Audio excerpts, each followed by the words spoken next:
All right, guys. So in this video, we're going to be going over a couple of FRQs that are going to be related to how your AP test will look. So let's kind of take a look at these two. They're both really good on how you're going to be required to analyze some data and look through things. So let's kind of take a second and read through this and see what information is relevant and what we need to take in order to get max points on this one. So scientists are studying transcription in yeast cells. They created an experimental strain that produced a modified RNA polymerase, and it contains a single amino acid substitution. The scientists determined the maximum elongation rate during transcription with and without the modified RNA polymerase, and here's the figure.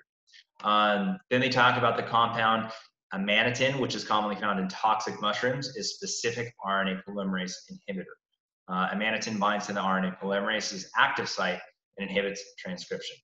In the second experiment, down here in figure 2, the scientists treated the wild type and the experimental strain of the yeast, the Cerevisiae, with 40 micrograms per milliliter solution of the amanitin and recorded the maximum elongation rate. Okay, and it tells you the error bars are graphed at 2 standard errors above and 2 below. So that's kind of the problem. Before we go through the question, let's just kind of remind you, remember RNA polymerase, that is the enzyme that is used in transcription. It's the one that makes your mRNA strand. So, and just to kind of put this in simple terms, what you were doing is they had I don't want to say a mutant type, but an experimental strain, which they're talking about down here, that has a single amino acid substitution. So they swapped one of those out. So then in the other experiment, they added a polymerase inhibitor. So basically something that would block RNA polymerase from happening. So there's really 2 experiments going on here.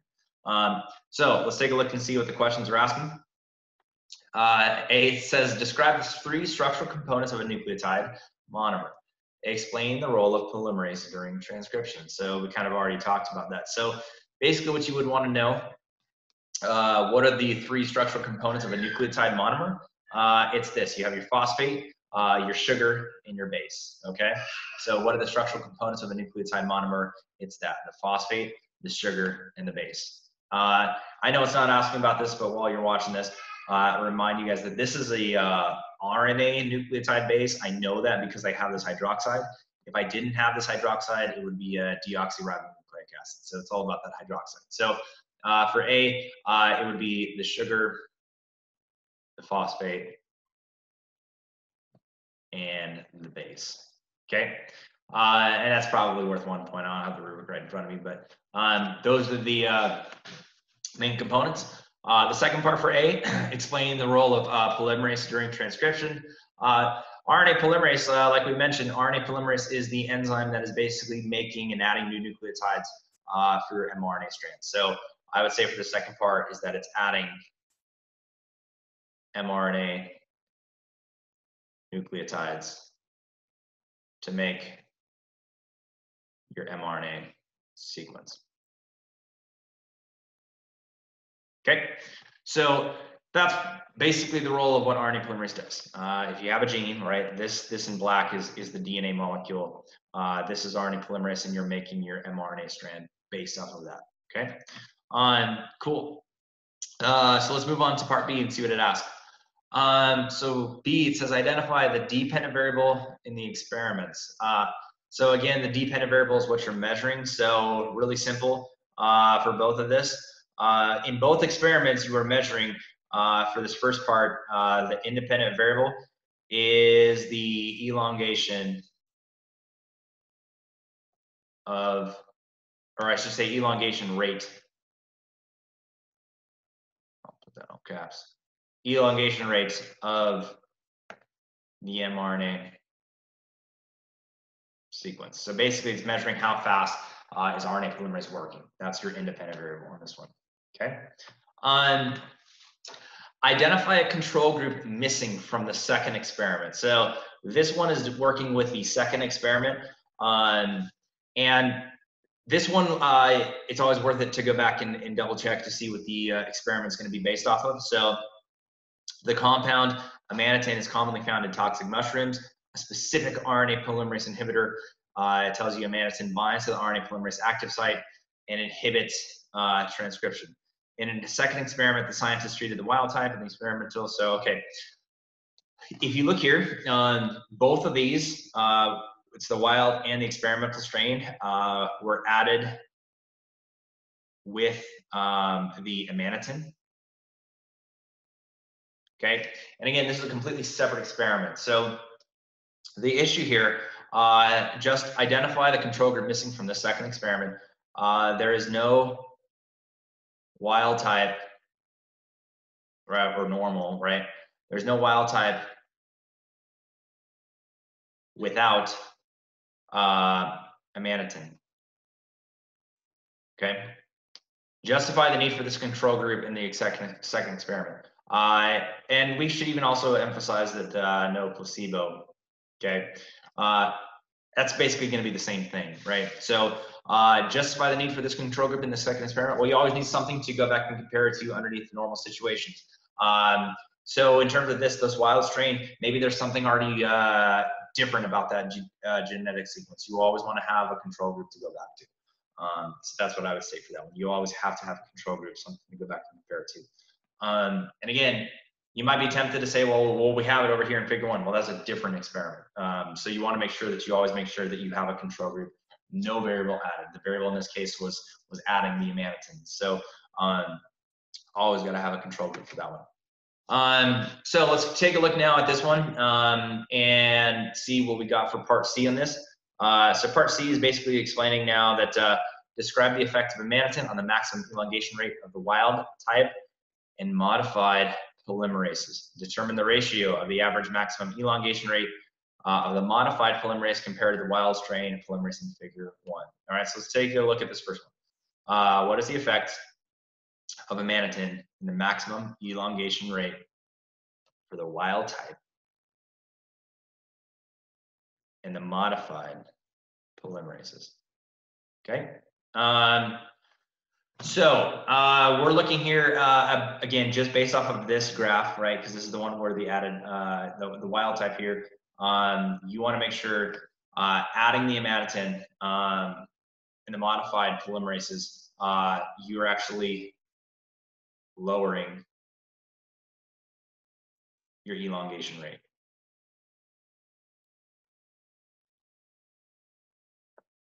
Right, and that's what this data is telling you.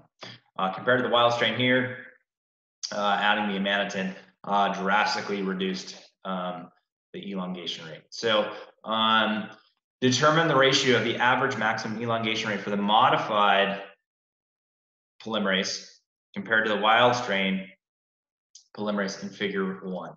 So this is something that a lot of students, I mean, even when I read through these things for the first time, you got to take a second and double check and see what they're actually asking about. So it's basically wanting you to compare the ratio between these two. So it says specifically in figure 1. Okay. Now, in terms of this, let's take a look here. And I think I actually got to go back and double check for my first part for C. So for the second part, the ratio, this first one looks to be at about 12. This one looks to be at about 2. So it's a 12-to-2 ratio for the wild type to the experimental strain. And that can be simplified into a 6-to-1 ratio. That's how much faster the wild strain is compared to the experimental strain. So describe the effect of the amanitin on the maximum elongation rate for the wild type and the modified RNA polymerase. Just give me a second. I'm going to go back and just analyze, make sure I answer that one correctly.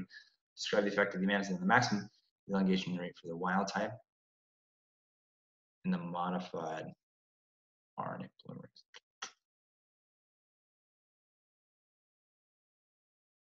Okay, so basically what I would state here, it lowered the elongation rates in the wild. So I'm still pretty confident in that explanation here. But basically, when you look at the experimental strain in both groups, adding the amanitin, I would even add, just to be safe on my answer, is that adding amanitin on the experimental strain. So they have something genetically different with that RNA polymerase.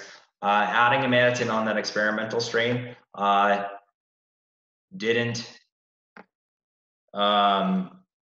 reduce elongation rate.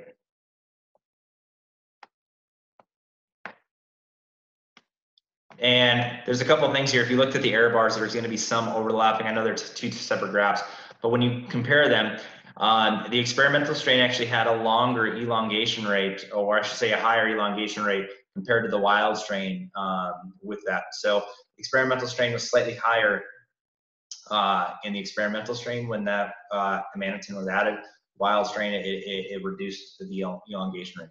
So that's what I would add to that one to get maximum points for that. And the last one for part D, so state the null hypothesis for the experiment in figure 1.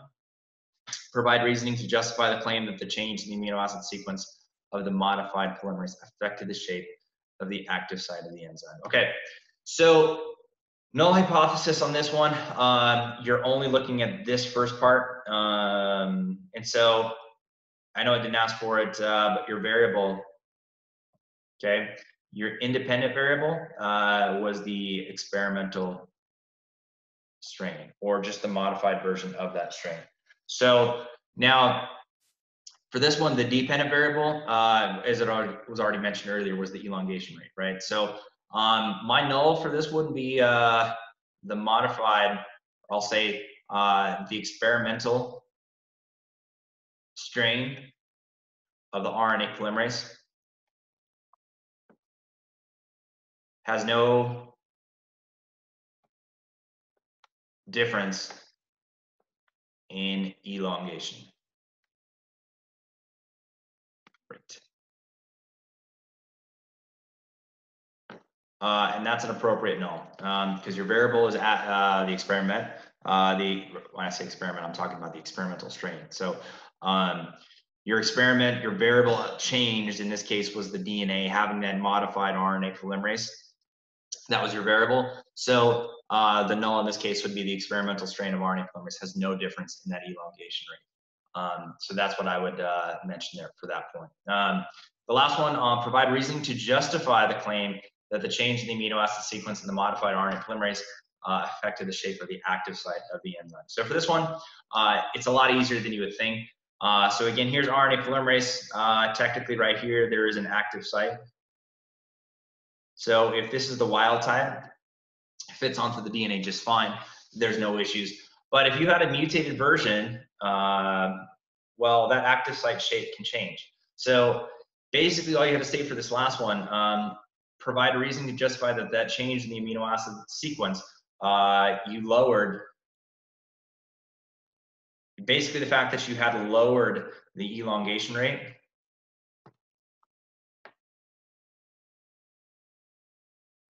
is evidence that the protein itself, the shape, the active site shape of that protein has changed. It's changed enough to lower the rate of elongation. Transcription is not as effective.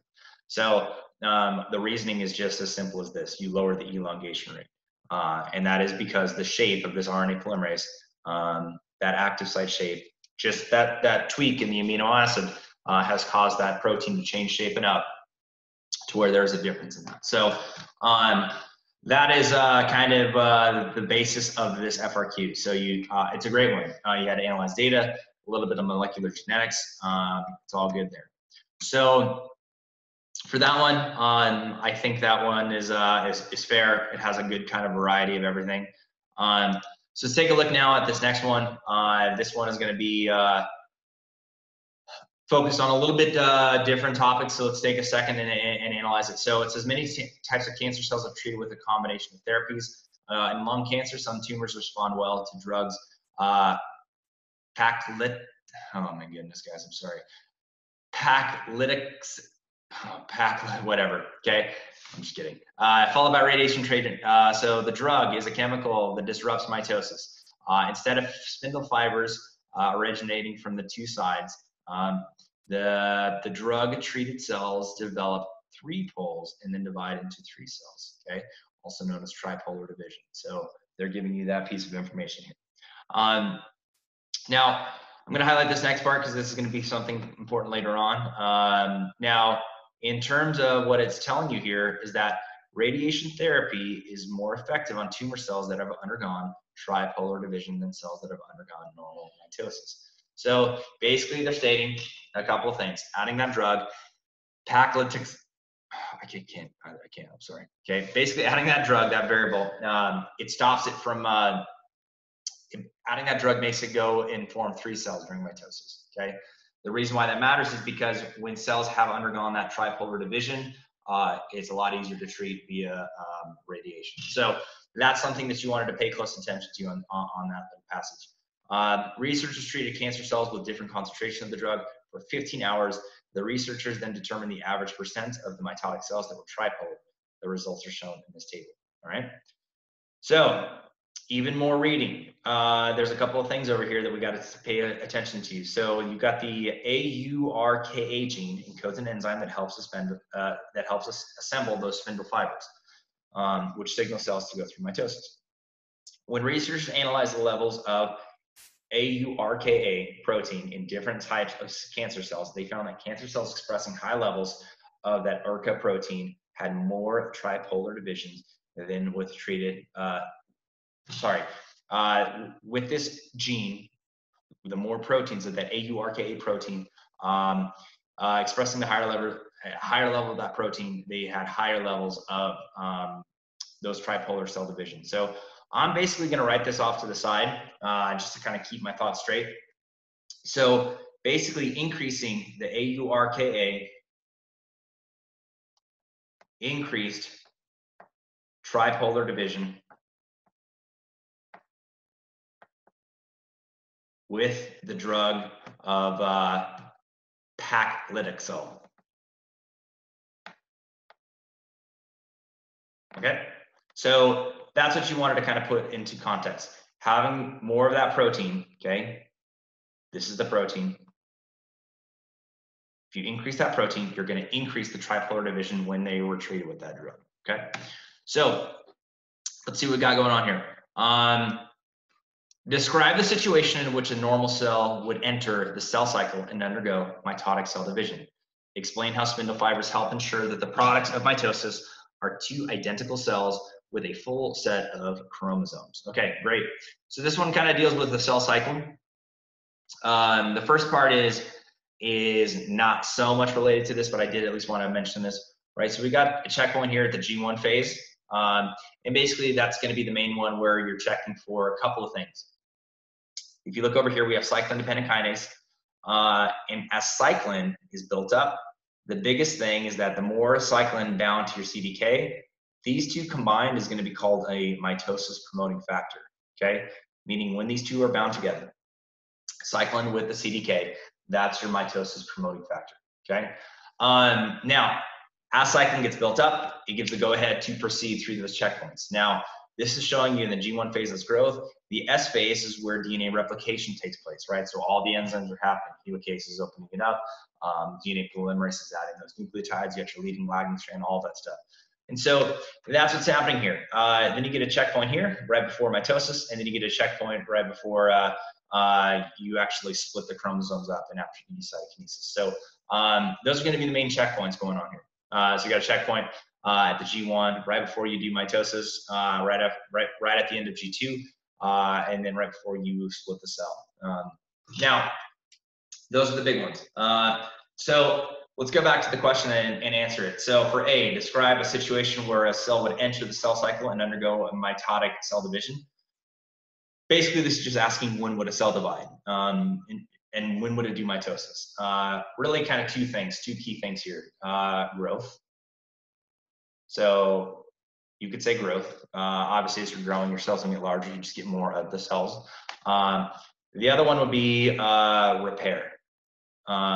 So like I mentioned, my example, it's kind of gross, but like if I get a cut on my finger, and I actually have one right here on my knuckle, but basically what happens is I've lost cells. When I got cut, I have lost cells, and right now my cells are being replicated, and I'm repairing that lack of cells when I got that cut. So growth or repair is going to be that first one.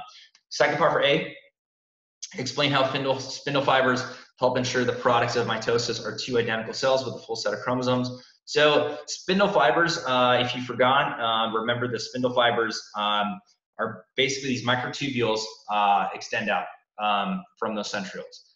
And again, that spindle fiber is going to connect right here to your kinetochore protein on your chromosomes. And then as these things are getting pulled apart in anaphase, it's pulling apart your chromosomes during mitosis, right? Specifically anaphase. So basically the fact that those spindle fibers connect to the kinetochore as they line up in metaphase, that's what's happening on that one. So that's the main specifics that are happening in this one. So explain how spindle fibers help ensure the proteins. I would just, it's pretty broad on this one, but I would just state that the spindle fibers connect to each chromosome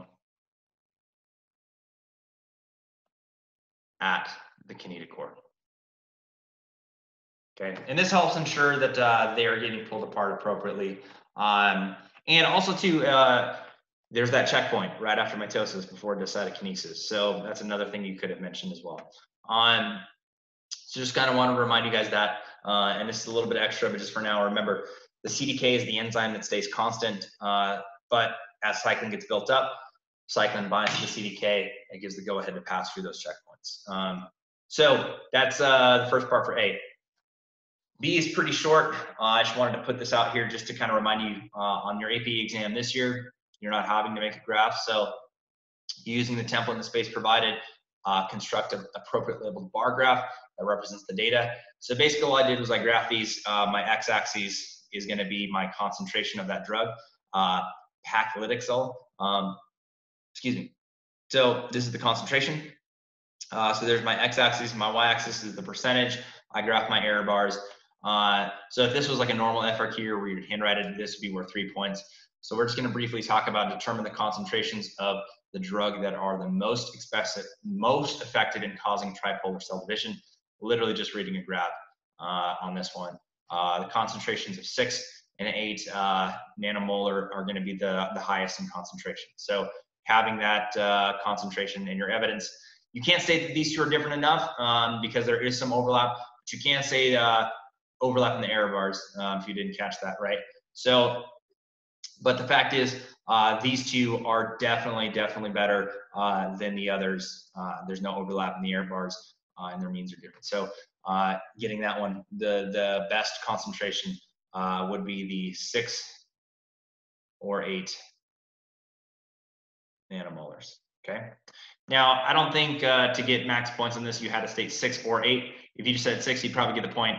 If you said 8, you'd probably get the point. If you had 6 or 8, you'd probably just get the same 1 point. So, yeah, so that one I think was pretty simple. Now, C and D get a little more involved. So, based on the data, identify the lowest level of the paclitaxel that will allow for at least 50% of the cells to be tripolar. Okay, so based on the data, identify the lowest level of paclitaxel that will allow for at least 50% of the cells to be tripolar. Okay, so basically you're looking here, you got to go through the ones that are going to be at least 50%. So basically rereading this again, the amount that would be 6, 8, and 10. So identify the, the lowest level. So in terms of this, what's the lowest concentration of the drug that would get it to be at least 50% effective? It would be the concentration of 6. And again, using that data, that's what we have figured out. So I would say for this first part is 6 nanomolar for the first part, okay? Because you want at least 50% effective, okay? So again, just analyzing the data, reading the question carefully. You couldn't say 6 or 8 on that one. It was specific on this one. Now, second part for C gets a little different. It says from the start codon through the stop codon, the length of the fully processed AURKA mRNA is 1,212 nucleotides in length. Calculate the number of amino acids in the polypeptide chain that is coded for by the mRNA. So basically, if you forgot, right, here's your gene, your mRNA sequence. We got a couple ribosomes here doing translation. So remember, you got your start codon, you got your stop codon, and this is not a gene of 1,212 nucleotides in length, but you get the idea here, right? So this is again showing you the codon chart here on the left that every 3 nucleotides codes for 1 amino acid. So to solve this one, I would do 1,212 divided by 3, right? Because every 3 nucleotides codes for 1 amino acid. So when I do this, and there's been previous FRQs that look like this before, but 1, 2, 1, 2, 1, 2 divided by 3, I got an answer of 404. Now, there is one issue here. Basically, if you didn't read this carefully, it tells you that from the start codon through the stop codon, the length of that fully processed AURK mRNA is 1,212 nucleotides in length, okay? Now, that is a decent answer. On previous FRQs, they would have given you, I think, like 1 point. But you got to account for stop codons, right? So one of those stop codons, these are not an amino acid. So to make it a more appropriate and a higher scoring answer, I'm going to subtract it from 1 because these would technically be the amino acids. But remember, I'm subtracting this 1 from the stop codon. So the correct answer would actually be 403 amino acids in length because I'm subtracting that stop codon. Now, some people, and it just depends, and you would have no way of knowing this, some proteins keep that start codon of methionine, but that does count as an amino acid. So I would go ahead and leave that. But I've seen other rubrics where you can actually remove it. So 403 is probably going to be the best answer. If you said 402, because sometimes that methionine gets removed at the end, that is also correct. But just for this argument, I would just say that 403 is the best answer. So hope that's helpful. Watch the videos on chapter 17, protein synthesis, if you're super lost on this. But for D, predict the effect of a mutation that prevents the expression of the AURK on a normal, non-cancerous cell. Okay, so basically this one, we have a mutation, right? So now, if you have a cancerous cell, basically if you didn't read the first passage appropriately, that protein, the AURKA, makes a protein, and the more of that AURKA protein, that ARCA protein, the more effective that drug is going to be in making it tripolar. So here's the problem though. If you essentially have a low concentration of the AURKA protein, the less effective that drug, paclitaxel. Okay, so having that, if you had a mutation and there is no more of that AURKA protein, the paclitaxel is not going to be effective. Those cells are not going to become tripolar. Radiation is not going to be effective. So I would say the low AURKA protein, the less effective the paclitaxel is. And then I'll even just add to this, the less effective radiation therapy would be. Okay, so that's it. The key thing on this would be talking about how that drug is going to become less effective because you don't have that protein. So they wanted you to make that connection. All right. So that's it for this FRQ. 2 decent ones. And so I hope that helps. We'll see you guys in the next video.